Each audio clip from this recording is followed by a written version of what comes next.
Hello दोस्तों, स्वागत है आपका हमारे यूट्यूब चैनल एडुसर्व ओरिजिन में।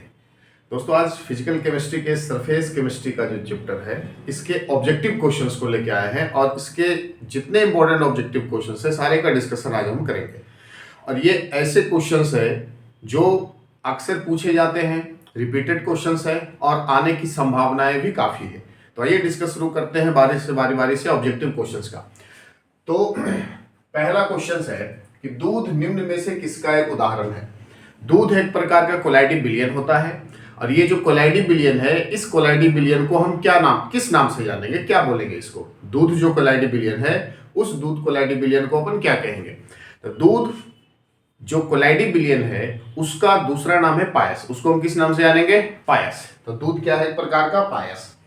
दूध एक प्रकार का पायस होता है। अब ये पायस की अगर बात करो तो पायस वैसे पदार्थ, वैसे कोलाइडी बिलियन होते हैं जिसमें परिक्षेपित प्रवस्था भी द्रव होता है और परिक्षेपण माध्यम भी द्रव होता है। परिक्षेपित प्रवस्था, परिक्षेपण माध्यम दोनों किस रूप में होंगे, द्रव अवस्था में होंगे, इसीलिए इसका नाम क्या है, पायस। दूध क्या है, पायस है। आगे क्वेश्चन पे आ जाओ। रासायनिक अधिशोषण में कितनी परतें होती है। रासायनिक अधिशोषण की अगर आप बात कर लो तो दो तरह का अधिशोषण होता है, एक रासायनिक अधिशोषण, दूसरा भौतिक अधिशोषण। अधिशोषण में दो प्रकार के, एक रासायनिक अधिशोषण और दूसरा भौतिक अधिशोषण। तो रासायनिक अधिशोषण की बात हो रही है कि आपको ये बताना है कि रासायनिक अधिशोषण में कितनी परत होती है, मतलब कितने लेयर होते हैं। तो उसमें दो लेयर होते हैं। कितने होते हैं, दो। तो रासायनिक अधिशोषण में कितनी परतें होगी, दो परतें होगी। क्लियर है। आगे क्वेश्चन पे है, भौतिक अधिशोषण में उष्मा यानी किलो जूल पर मोल में कितनी उत्सर्जित होगी। तो इस दो प्रकार के अधिशोषण, भौतिक अधिशोषण और रासायनिक अधिशोषण में, भौतिक अधिशोषण में उष्मा का मान यानी टेम्परेचर का मान कम होता है और रासायनिक अधिशोषण में तापमान का मान अधिक होता है। आप ये बातें याद रखना कि भौतिक अधिशोषण है तो भौतिक अधिशोषण में ताप का मान मिनिमम होगा, ताप का मान कम होगा, और रासायनिक अधिशोषण में टेम्परेचर ज्यादा होता है। रासायनिक अधिशोषण कैसे बनता है, तो रासायनिक अधिशोषण होता है रासायनिक आबंधों द्वारा। जब रासायनिक आबंध होंगे तब रासायनिक अधिशोषण, और भौतिक अधिशोषण होता है वैन डर वाल्स बल के द्वारा। तो दुर्बल वैन डर वाल्स बल होते हैं भौतिक अधिशोषण में, तो भौतिक अधिशोषण का तापमान कम होगा और रासायनिक अधिशोषण का तापमान अधिक होगा। तो रासायनिक अधिशोषण, इसमें आप ये बताओ सबसे कम तापमान कहां पे, ऑप्शन में आपको दिख रहा है ना, सी नंबर। तो सी नंबर 20 से 40 किलो जूल पर मोल। तो भौतिक अधिशोषण का तापमान कितना होगा, 20 से 40 किलो जूल पर मोल। अगर यही क्वेश्चंस में रहता कि रासायनिक अधिशोषण में बताइए उष्मा कितना उत्सर्जित होगा, तो रासायनिक अधिशोषण में तापमान का मान बहुत ही ज्यादा होता है, यानी सबसे ज्यादा तापमान 3 से 240 किलो जूल पर मोल। 400 से 40 से 400 नहीं, बल्कि 30 से 240। 20 से 40 तक आपके भौतिक अधिशोषण में होंगे और लगभग 30 से 240 में आपके किसमें होंगे, रासायनिक अधिशोषण में होंगे। क्लियर है सवाल। आगे है क्वेश्चंस, निम्न में कौन द्रवरागी यानी लियोफिलिक कोलाइड है। तो द्रवरागी कोलाइड उसको बोलेंगे, द्रवरागी कोलाइड उसको बोलेंगे जब परिक्षेपित प्रवस्था परिक्षेपण माध्यम के साथ अधिक आकर्षण के साथ जुड़े हो। जब परिक्षेपित प्रवस्था और परिक्षेपण माध्यम के बीच जो आकर्षण होगा वो आकर्षण कैसा होगा, अत्यधिक आकर्षण होगा। तो जब अत्यधिक आकर्षण होगा तब उसको आप क्या बोलोगे, द्रवरागी कोलाइड। तो इसमें द्रवरागी कोलाइड कौन सा है, गोंद। याद रखना, द्रवरागी कोलाइड कौन है इसमें, गोंद है आपके द्रवरागी कोलाइड। ठीक है, द्रवरागी कोलाइड गोंद हो गए, जिलेटिन हो गए, स्टार्च हो गए, ये सारे के सारे द्रवरागी कोलाइड है।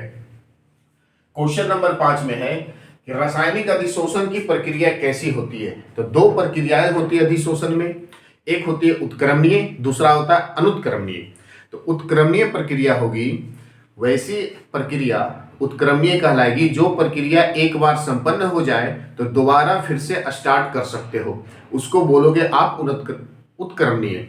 वैसी प्रक्रिया जो एक बार संपन्न हो जाए तो आप उसको दोबारा शुरू कर सकते हो, वो होता है उत्क्रमणीय। अनुत्क्रमणीय होता है वैसी प्रक्रिया जो एक बार समाप्त हो जाएगी तो दोबारा स्टार्ट नहीं कर सकते हो।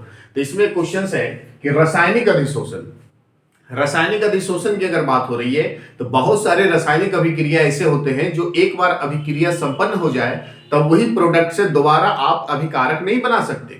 तो रासायनिक अभिक्रिया यानी रासायनिक अधिशोषण कैसा होगा, एक बार जब हो गया अधिशोषण, वैसे रासायनिक अधिशोषण वैसे उसको कहेंगे कि अगर एक बार अधिशोषण हो गया तो फिर से दोबारा स्टार्ट नहीं हो सकता। तो ये कैसी होगी, अनुत्क्रमणीय। तो रासायनिक अधिशोषण कैसा होता है, अनुत्क्रमणीय होता है। याद रखना इस बात को, रासायनिक अधिशोषण की प्रक्रिया कैसी होती है, अनुत्क्रमणीय। आगे सवाल है, निम्न में कौन द्रवरागी यानी लियोफिलिक कोलाइड नहीं है। कौन सा एक द्रवरागी यानी कौन सा एक कोलाइड लियोफिलिक नहीं है।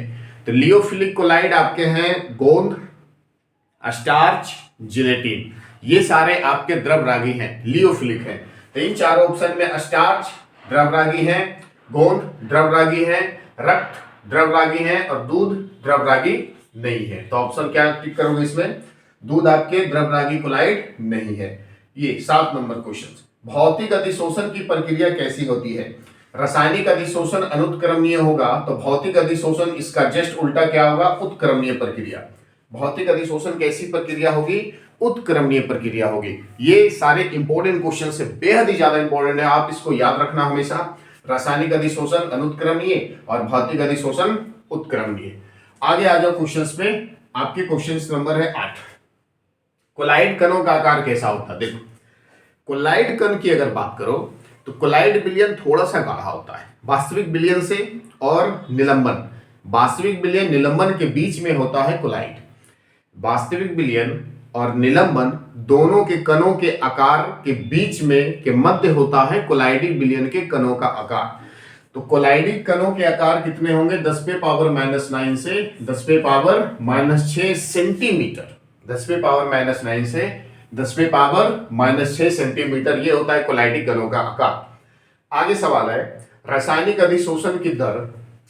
जब आप रासायनिक अधिशोषण आपको करवाना है तो उसकी दर किस पे डिपेंड करेगी, तापमान पे डिपेंड करेगी कि नहीं करेगी। तापमान को बढ़ाने से बढ़ेगा कि तापमान को घटाने से घटेगा, ऐसी बातें। तो रासायनिक अधिशोषण की बात हो रही है। रासायनिक अभिक्रिया जब आपको करवाना है तो टेम्परेचर देना होगा। तो जितना ज्यादा तापमान दोगे उतना तेजी से अभिक्रिया होगा, तो उतनी तेजी से उसकी दर भी बढ़ेगी। तो रासायनिक अभिक्रिया यानी रासायनिक अधिशोषण का तापमान बढ़ाओगे तो उस अभिक्रिया का अधिशोषण उस पदार्थ का अधिशोषण क्या हो जाएगा, बढ़ जाएगा। तो रासायनिक अधिशोषण में तापमान बढ़ाने से उसके अधिशोषण की दर में वृद्धि होती है। तो ऑप्शन में क्या है, ताप बढ़ाने से बढ़ती है, सही बात है।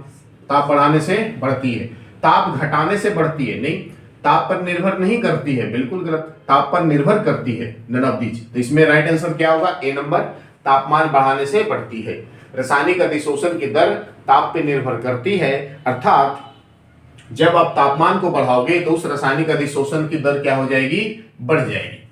आगे क्वेश्चन है, निम्न में कौन एक टिंडल प्रभाव प्रदर्शित नहीं करता। ध्यान देना, टिंडल प्रभाव की अगर बात करो तो टिंडल प्रभाव वास्तविक विलयन में दिखाई नहीं देते।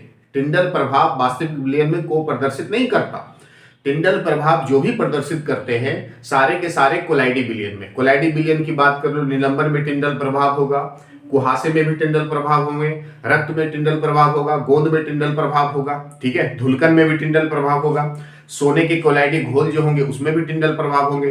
तो किनमें प्रदर्शित नहीं करेगा टिंडल प्रभाव, तो टिंडल प्रभाव निलंबन में प्रदर्शित करेगा, सोने के सॉल यानी सोने के कोलाइडी विलयन में भी प्रदर्शित करेगा, कुहासा भी कोलाइडी विलयन है, इसमें भी टिंडल प्रभाव आपको देखने को मिलेंगे। यानी कुहासे में कैसे देखने को मिलेंगे, रात में जब सर्दियों के दिन में कुहासा लगेगा ना तो उसमें आप टॉर्च जला के देखोगे, जैसे लाइट जलाओगे ना कुहासे में तो आपको उस टॉर्च से निकलने वाली रोशनी का जाता हुआ मार्ग आपको दिखाई देगा, इसका मतलब है टिंडल प्रभाव। तो टिंडल प्रभाव कुहासे में होगा। चीनी के घोल होते हैं वास्तविक विलयन। चीनी के घोल कैसे विलयन होंगे, वास्तविक विलयन होंगे, और चीनी के घोल में टिंडल प्रभाव प्रदर्शित नहीं होगा। क्लियर है बातें, क्लियर है। आगे क्वेश्चंस में आ जाते हैं, निम्न में किसमें टिंडल प्रभाव पाया जाता है। तो टिंडल प्रभाव किस में होगा, कोलाइडी विलयन में होगा। टिंडल प्रभाव निम्न में किसमें पाया जाता है, तो यूरिया के घोल, यानी पानी में यूरिया घोल दो, यूरिया का घोल हो गया, उसमें टिंडल प्रभाव नहीं होगा।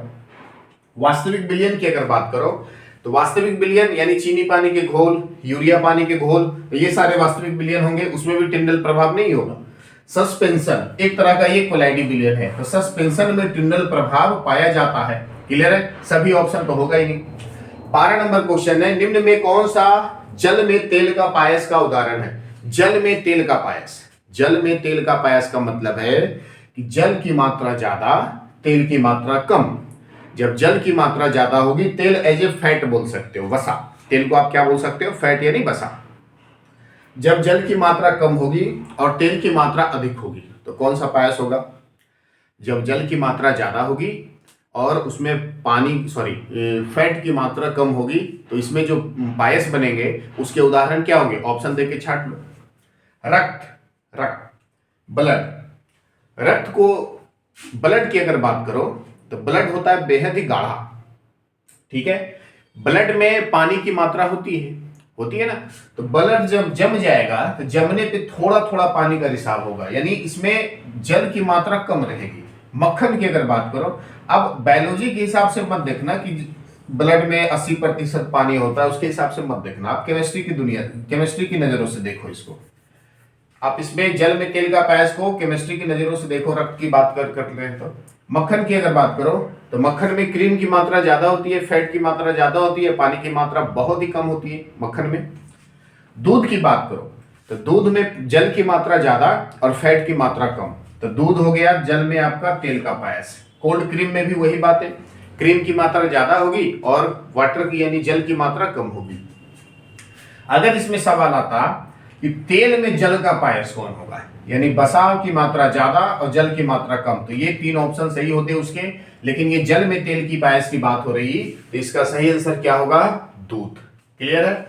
तो ये इसी प्रकार का क्वेश्चंस आपके सरफेस केमिस्ट्री में ऑब्जेक्टिव में आते हैं। तो ये सबसे इंपोर्टेंट बातें आप याद रखना, उदाहरण वगैरह याद रखना, टिंडल प्रभाव का उदाहरण याद रखना, किसमें होता है किसमें नहीं होता है, भौतिक रासायनिक अधिशोषण का प्रक्रिया को आप याद रखो, और इसके भौतिक अधिशोषण के हिट वगैरह को आप याद रखो। बस इतने ही से ऑब्जेक्टिव क्वेश्चंस आपके पूछे जाते हैं। क्लियर है? तो आपको ये वीडियो कैसा लगा कमेंट करके जरूर बताएं, चैनल को सब्सक्राइब करें और वीडियो को लाइक करें, अपने दोस्तों के साथ शेयर करें। धन्यवाद।